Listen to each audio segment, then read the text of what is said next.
Welcome to today's episode of the podcast. We're diving into a fascinating world, amateur radio. Now, if you've ever been curious about setting up your own amateur radio station, stick around because we're breaking down the essentials. So when we talk about building an amateur radio station, there are some key components you've got to think about.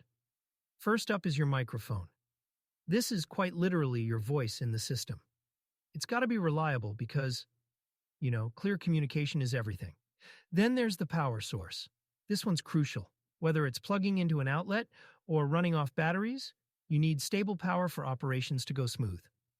And let's not forget the computer. Modern amateur radio stations depend heavily on them for tasks like signal processing, logging, and even integrating with digital equipment. These tools kind of open up a whole new world of communication possibilities. Now, here's a device that's often overlooked but really important: the SWR meter. This little tool is all about optimizing your antenna's performance. Basically, it ensures your signal goes where it's supposed to, and that you don't lose power, or worse, damage your equipment, because of poor matching. Think of it as your system's health monitor, keeping everything running as efficiently as possible. But here's the thing. Even with all the right equipment, safety and reliability can't be ignored.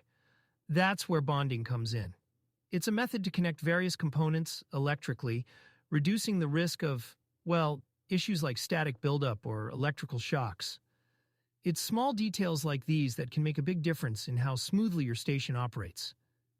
And these are just the basics. Amateur radio stations might sound simple, but the level of craftsmanship and thought behind each setup is just amazing. All right, let's move on to something every amateur radio enthusiast should consider: the emergency go kit. Picture this. It's your all-in-one toolkit for communication, perfect for when traditional systems fail or when you're operating in remote locations. First things first, your radio. You need something versatile, right? A primary transceiver like the Yaesu FT857D is a fantastic choice. It operates across multiple bands. Think HF, 6M, 2 Mets, all the way to 70 cm.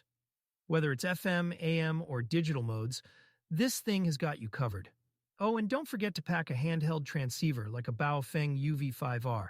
They're affordable, compact, just super handy for, on-the-go local communication. Now, let's talk power. You can't run a radio without reliable power. High-capacity LiFePO4 batteries? They're the way to go. Seriously, long life, stable performance. And for extended operations, portable solar panels are a game changer. Pair them with a charge controller, and you've got, basically infinite energy as long as the sun's out. Of course, you can't forget the antennas and accessories. A roll-up J-pole or a collapsible Yagi antenna. They're portable, multi-band, and deploy super fast. And coaxial cables. Have different lengths ready, whether it's RG58 or RG8X, so you can adapt to different setups. Trust me, you'll thank me later when you're in the field and everything just works. Now, here's a pro tip. Organize your gear like your life depends on it, because in emergencies it sort of does. Use a sturdy, waterproof container or a backpack, something with dividers or pouches to keep things neat. The last thing you want is to dig around for, a tiny power connector in the middle of a crisis. And look, this isn't just about radios and power cables. Think bigger. Your go kit should include essential supplies, like a first aid kit, water, maybe a flashlight with extra batteries. Basically, stuff to keep you, safe and operational until help arrives.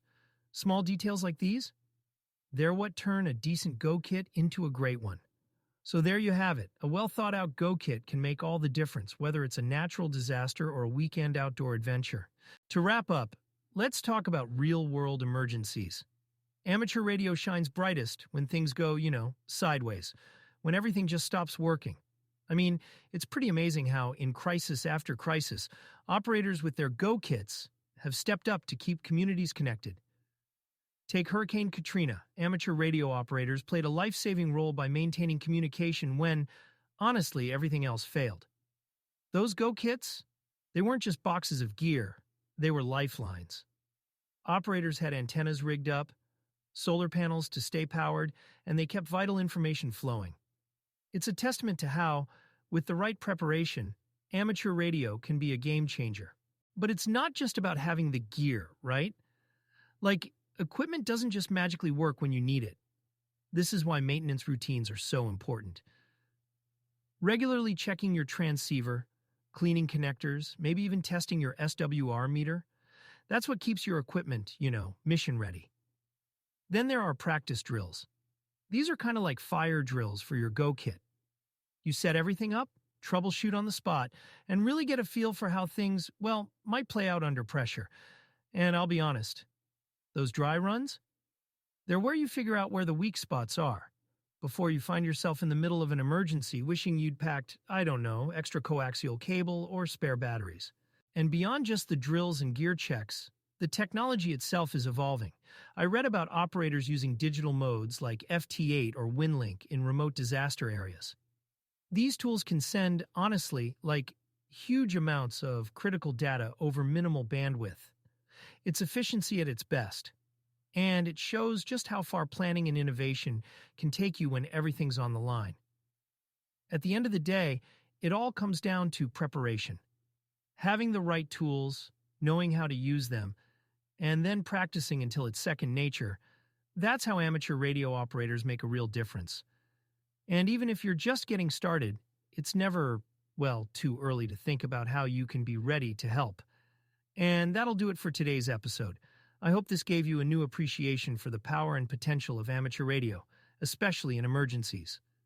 Until next time, stay curious, stay prepared, and as always, keep exploring. Take care.